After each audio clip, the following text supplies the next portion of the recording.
2019 is fast approaching. It's a time where we need to take part in deciding the future of our country. Of course, a lot of people, a lot of contenders are applying for the number one job. And amongst us today is one of the candidates. We want to talk to him about his aspirations. We want to talk to him about why he feels is the right man for the job. We want to ask him questions that are dear to your heart, that you feel would give him an idea of what the ordinary Nigerians are thinking about our dear country and how we can take it forward. Please, first of all, let us thank him for being here. Let us give a wonderful round of applause to His Excellency, Datti Baba-Ahmed.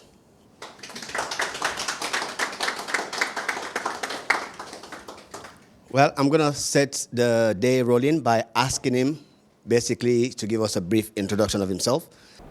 Okay, full introduction, like read out my CV? Or As you wish. Give us enough information that you feel we need to know to aid us in our mission today. Okay. Well, that's because introductions can range from my name is, to reading a full CV of yours. But I'll take the middle ground. I'm 49 years old now. In summary, let's start with education. Did my first degree in Unimed, 91, second one there in Unimed, 95. Did MBA in Cardiff, 96. Went back, started PhD 97, went back to Nigeria 99, went into procurement consultancy. I was the first proposer of what they call due process today. Then I also went to real estate. In 2002, I finished my PhD in 2006. Then 2003, I was elected reps. 2007, I contested, but somehow didn't get back to the reps. 2011, I was elected Senate. Into the Senate.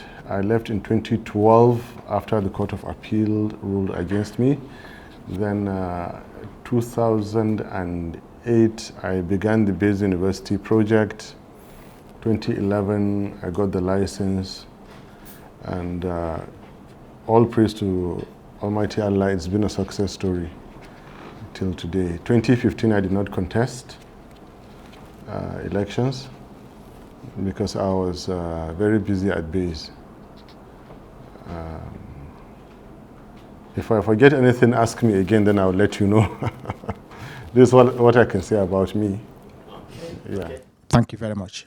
I've always been interested in politics.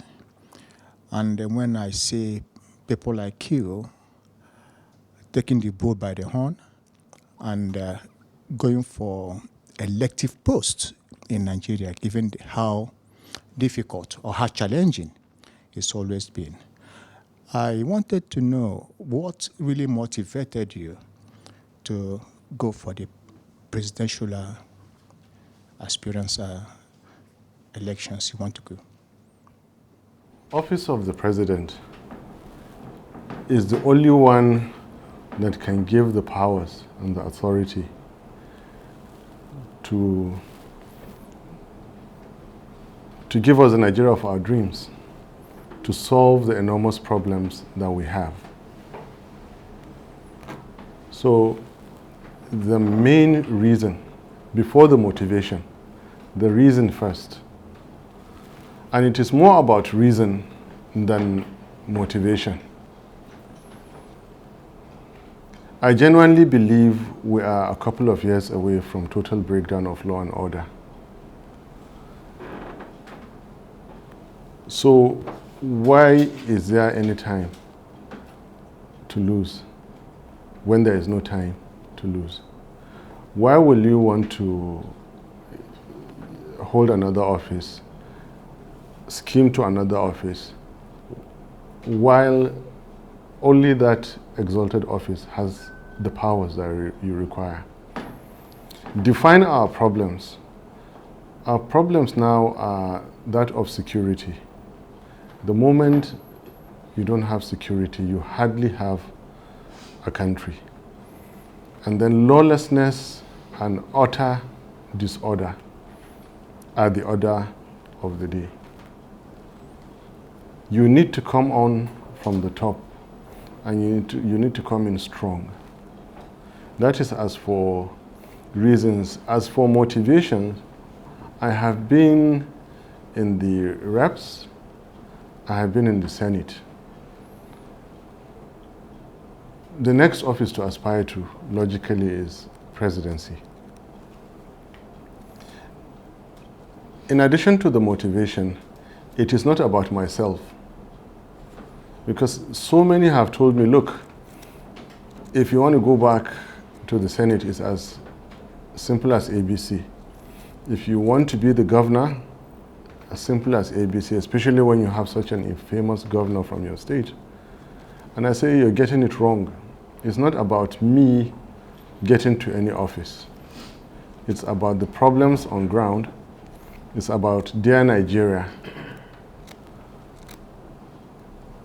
Ordinarily in Nigeria, the ranking is that the governor is higher than the senator. But in proper democracies, as you can see in the United States, senators are far higher than governors. But because Nigeria is highly, with due respect to all of us, a highly monetized society, it is the governors because of cash at hand and their control of delegates. So they made the whole of the country to think a governor is higher than a senator, irrespective of the fact that there's one governor in a state and 3 senators in a state. It doesn't matter, it's not the number. In the United States, there have been more senators who have contested and become presidents than governors, if my counting doesn't fail me. But you will agree with me that governors have dominated the Fourth Republic, starting with Atiku, who was elected governor before he was elevated to vice president. All the way fast forward 2007, it was late Governor Eradua and Goodluck Jonathan. Goodluck Jonathan became president, took another governor, Namadi Sambo, and so on and so forth. Even 2015, it was yet another former governor and another former governor before.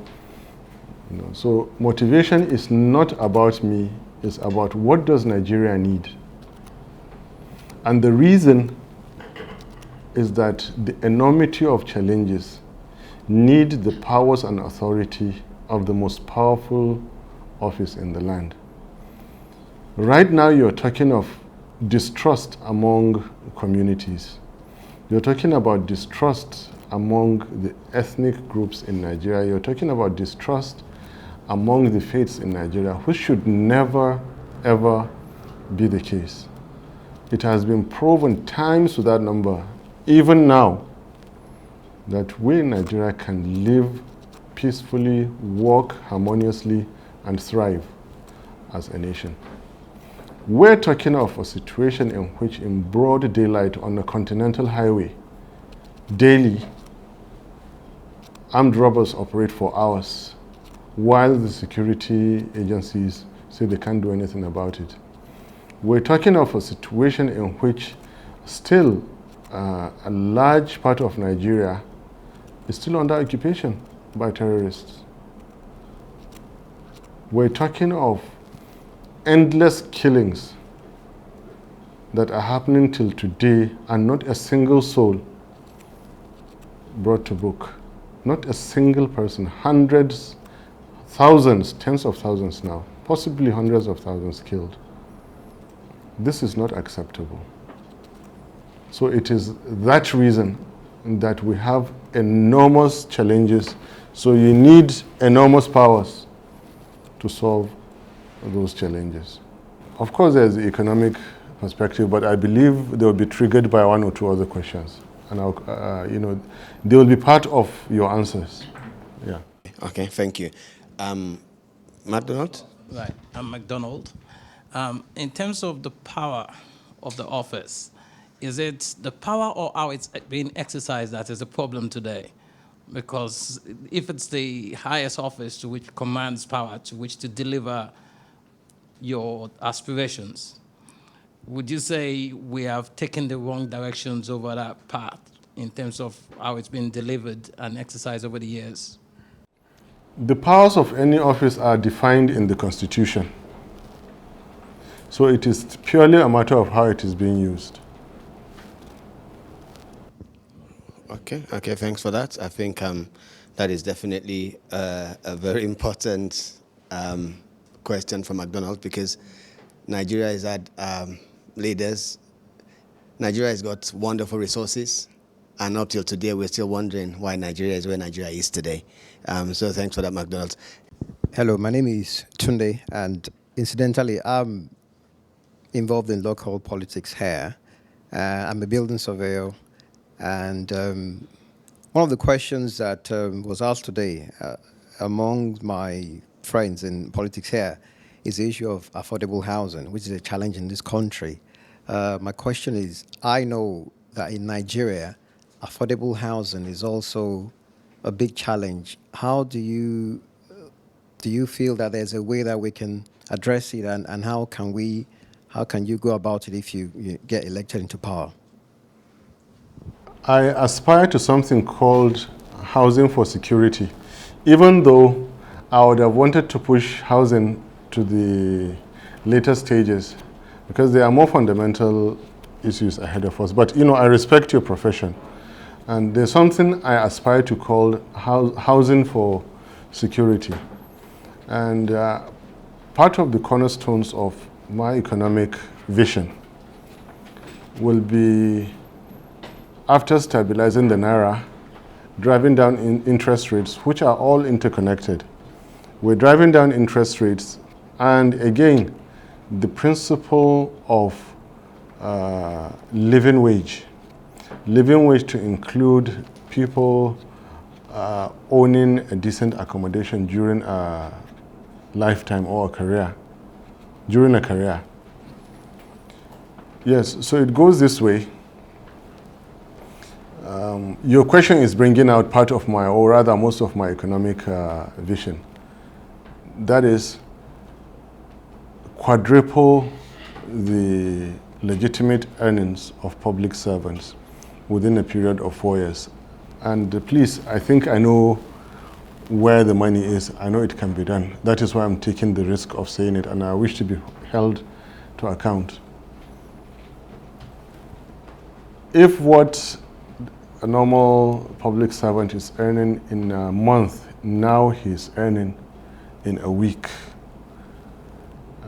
and you have the Naira stabilized and acknowledged to be stabilized for at least 12 to 15 years. Then you bring down interest rates, 6 and 7% for the market you're talking about, long-term loans for mortgages.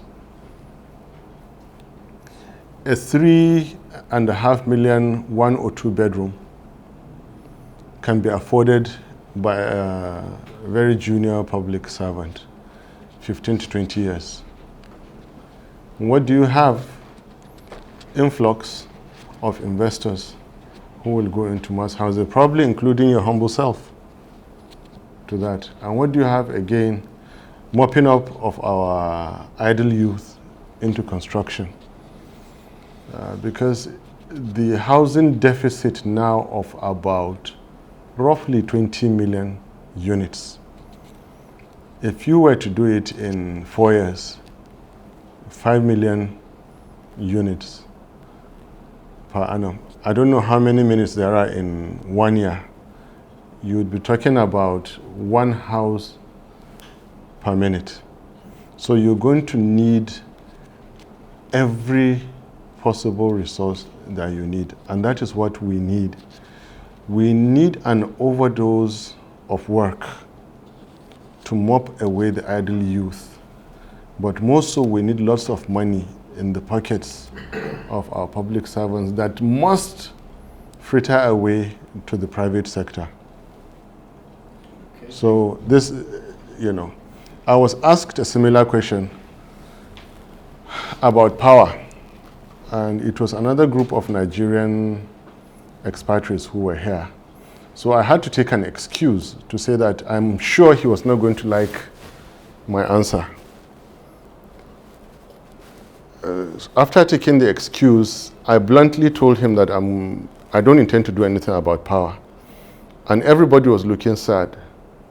So I said to him, look, if you come out from the trenches, if you eliminate the terror groups, if you reduce violent crimes, bring peace among communities, investment starts flowing, the naira becomes stable, interest rates lower, more money. And this money I'm talking about, it's not going to be manufactured or printed, it's already there in our budgets. If you stop inflated contracts, which only if you have a genuine leader that is well-meaning to the country, you can double the legitimate income of everybody overnight, ×2 overnight. Just debit and credit, simple. You can do it overnight. But how many a Nigerian leader want to do that? And I know that you have federal civil service, you have federal parastatals, then you have the state and the local government ones. As a true leader who fears nobody and stands for righteousness, you can literally, even though it's a democracy, you can force governors to do the same in a very legitimate, in a very civilized and democratic way. So when you have all these things done, as a government, all you are supposed to do, you provide the platform. Now, beyond that, government is no longer efficient. Government is not efficient in power projects anymore all over the world. It is no longer your brief. And so also are we not efficient, and we will never be efficient in mass housing or social housing or affordable housing. We as a government can never be efficient. We need the likes of you and your friends. We need the companies who can do 3D printing of affordable housing in Nigeria, and so on and so forth. But I must also add that I have what I call strategic products that we as a government need to, let me use the language, break their price without destroying the companies, maintaining their profitability.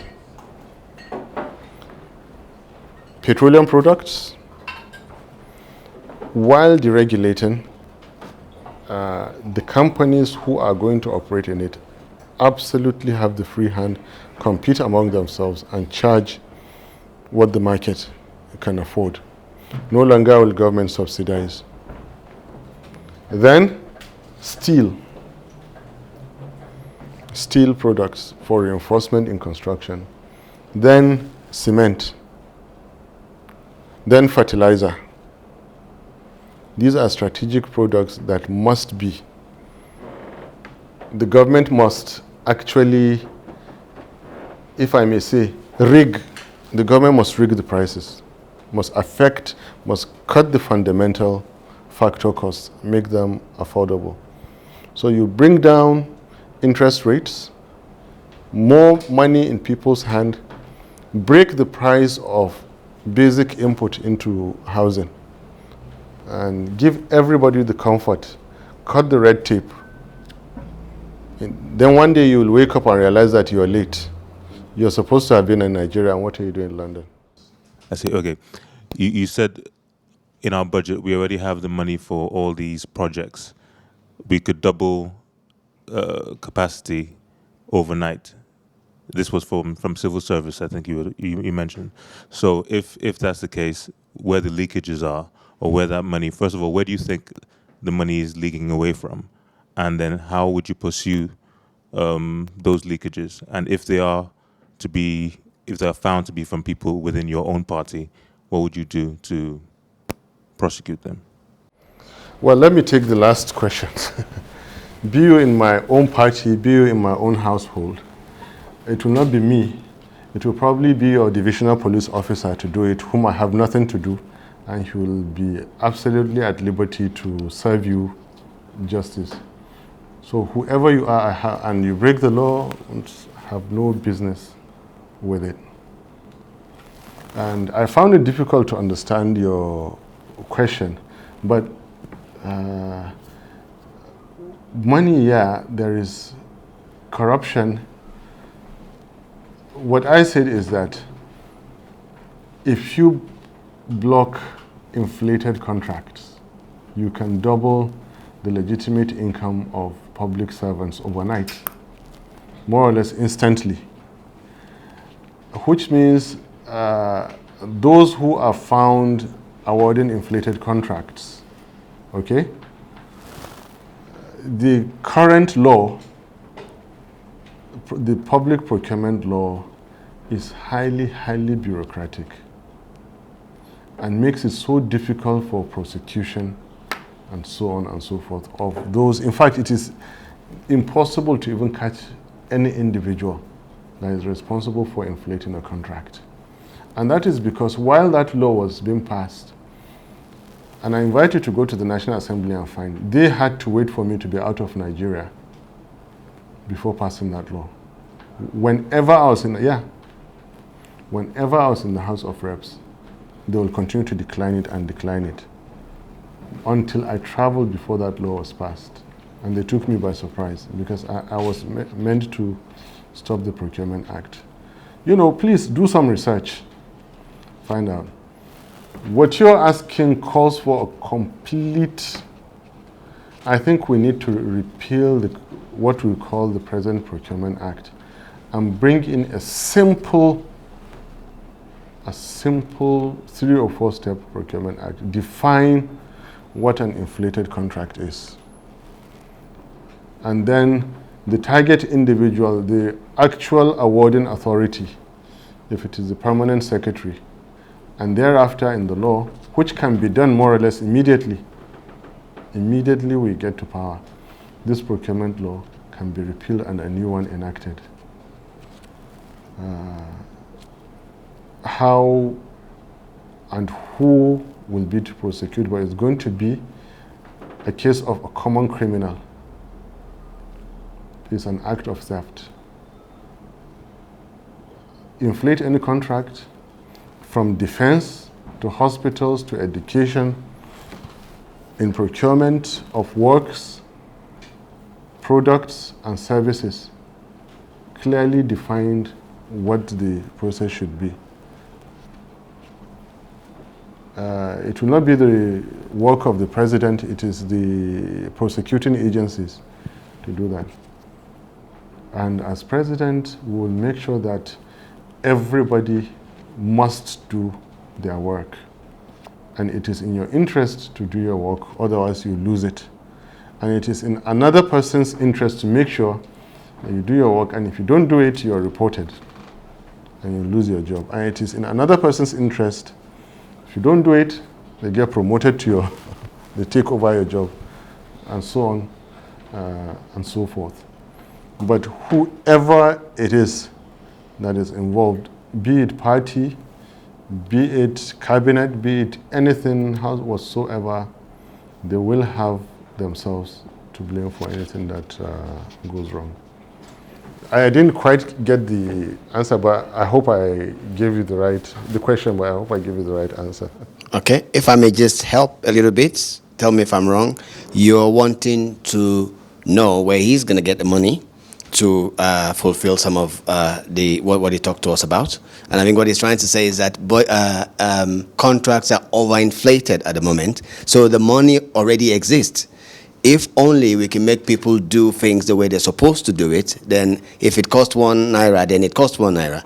Right now it costs 1 naira, but the government is paying 2 million naira. So already all that inflation is not to the advantage of the country. Am I correct in saying that, sir? You're right. And let me even add, you see, if 1 billion naira is spent, be it on anything, from, like I said, defense, security, all the way down to the most basic hospital equipment, education, schools, and school equipment and all that. We are lucky as Nigerian public if 100 million actually does the work. This is the fact on ground. Even in Buhari's government, this has been the fact on ground for decades. If you see a kilometer of road, that kilometer of road, how it was constructed, should possibly have done 10, 11, 12 kilometers of roads. That is, if they do it according to standard, it would have cost us more than an arm and a leg. And now what I'm saying is that the very first thing that a responsible president has to do from the Eagle Square is to announce to the world that the era of inflated contracts is over. That is the beginning of a new Nigeria, including the insecurity that we are suffering now. Inflated contracts have direct impact on it, because from the arms that our security are using, all the way to their personal equipment that they are using, to their safety, to their health, and to the food that they eat, somebody is corrupting away from the procurement, because he is making 90% profit and delivering you 10%. I believe you know what we call a tapeworm, of course, O-level biology. So Nigeria has a tapeworm in our intestine that collects 90% of our nourishment and 10% goes to the body. So from the Eagle Square, you announce that there is this wonder medicine, wonder pill, which we have now swallowed, and it's going to kill that tapeworm immediately, overnight. Once the National Assembly is inaugurated, get just 2-3 page new Procurement Act. Because my own Prohibition of Inflated Government Contracts Act 2004, Bill 2004, was in 2 pages. Go there as president, stand there, call Nigerian people, bring the whole country to a standstill until it is done. If you don't fix inflated contracts, Nigeria will never be okay. Absolutely. If you don't do that, is number one thing that you do, even before security, because it is the security anyway. Before you do that, you must be a president who is not interested in how your party is funded. And I'm not interested in how the party is going to be funded. You must be a president who is not interested in a second term, and I'm not interested in a second term. Wow. Because it is enough headache to rule Nigeria for 4 years. It is enough headache. I mean, if I succeed in listing these things, I'm all right for a lifetime. End terror? What else do you need? All these violent crimes. And then that tapeworm that is eating away 90% of our nourishment, and you solve it, which means we're now going to get 90, 95, 100% of our nourishment into everything. Healthcare, education, defense, road infrastructure, so on and so everything will get. So our body becomes stronger, we can defend ourselves and move on. As I said, the temperature is rising. I have so many questions I want to ask myself, but I would hold it down and allow the people to ask first.